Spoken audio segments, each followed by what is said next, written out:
Hi all, అందరూ ఎలా ఉన్నారు? Welcome to my channel Lucky's crafts. నేను ఈ వీడియోలో కాసు బ్యాంగిల్స్ ఎలా ప్రిపేర్ చేసుకోవాలో చూపిస్తాను. లాస్ట్ వీడియోలో థ్రెడ్ వ్రాపింగ్ ఎలా చేయాలో చూపించాను కదండి. ఇక్కడ కాసు బ్యాంగిల్స్కి లక్ష్మీదేవి కాసు, fabric glue and stone sticking pen ఈ 3 ఉంటే సరిపోతుంది. ఇక్కడ నేను కాసుకి పైన చూడండి, వీడియోలో చూపిస్తున్నాను కదా, ఇక్కడ పైన రౌండ్ వచ్చింది కదండి, అది మనం రిమూవ్ చేసుకోవాలి. నేను ఇక్కడ సిజర్తో రిమూవ్ చేస్తున్నాను. మీరు హ్యాండ్తో రిమూవ్ చేసేటట్టయితే మీరు కొన్నే రిమూవ్ చేయగలుగుతారు, తర్వాత థంబ్ ఫింగర్ అనేది పెయిన్ అనిపిస్తుంది. అలా కాకుండా మీరు సిజర్తో అయితే చాలా ఈజీగా రిమూవ్ అయిపోతాయి. మళ్ళీ నెక్స్ట్ ఇంకొక కాసు తీసుకొని చూడండి, ఇక్కడ ఆ సర్కిల్ పైనే రిమూవ్ చేసుకోవాలి. సర్కిల్ అనేది కట్ అవ్వకూడదండి. ఇలా అన్నిటినీ మీకు ఎన్ని కాసులు అయితే అవసరం అవుతాయో అన్నిటికీ రిమూవ్ చేసుకొని ఒక సైడ్ పెట్టేసుకోండి. ఇప్పుడు మనం సెకండ్ స్టెప్లో థ్రెడ్ వ్రాపింగ్ చేసిన బ్యాంగిల్ తీసుకోవాలి.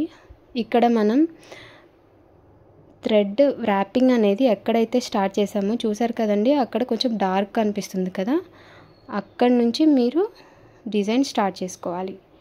ఈ బ్యాంగిల్కే కాదండి, మీరు వేరే బ్యాంగిల్కైనా సరే రెడ్ థ్రెడ్ అనేది ఎక్కడి నుంచి అయితే మనం స్టార్ట్ చేసామో ఆ పాయింట్ నుంచే మీరు డిజైన్ అనేది స్టార్ట్ చేసుకోవాలి. చూడండి, ఇక్కడ గ్లూ అప్లై చేసుకొని దాని మీద కాసుని స్టిక్ చేసుకోవాలి. 1 by 1 ఇలా కాసు కింద కాసు వచ్చేటట్టు గ్యాప్ లేకుండా స్టిక్ చేసుకోవాలి. కాసుని స్ట్రైట్గా పెట్టుకోండి, కొంచెం వంకర లేకుండా స్ట్రైట్గా పెట్టేసుకోండి. మళ్ళీ గ్లూ అప్లై చేసేసుకొని కాసుని స్టిక్ చేసుకోవాలి. ఇలా 1 by 1 కాసు కింద కాసు వచ్చేటట్టు స్టిక్ చేసేసుకోండి. ఇక్కడ నేను ఫాస్ట్లో పెట్టేసేసాను. సేమ్ ఇదే ప్రాసెస్, కాసు కింద కాసు వచ్చేటట్టు స్టిక్ చేసేసుకోండి. ఇలా అంతా స్టిక్ అయిపోయిన తర్వాత చూడండి, ఇలా బ్యాంగిల్ లుక్ ఇలా ఉంటుంది.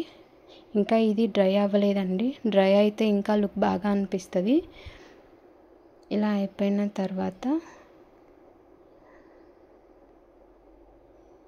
నెక్స్ట్ స్టెప్లో నేను ఇక్కడ 3 mm రౌండ్ షేప్డ్ రెడ్ కుందన్స్ తీసుకున్నాను. ఎందుకంటే నాకు బ్యాంగిల్కి సైడ్న గ్యాప్ కనిపిస్తుంది కదండి, నేను ఆ గ్యాప్ని ఫిల్ చేద్దాం అనుకుంటున్నాను. ఇక్కడ నేను రెడ్ కుందన్స్ని తీసుకున్నాను గ్యాప్ని ఫిల్ చేయడానికి.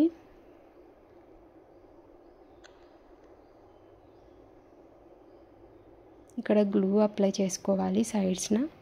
ఒకేసారి ఒక 5 గ్యాప్స్ని గ్లూ ఫిల్ చేసేసుకుంటే మీకు వర్క్ అనేది ఈజీగా అయిపోతుంది, కుందన్ అంటించుకోవడానికి ఈజీగా ఉంటుంది.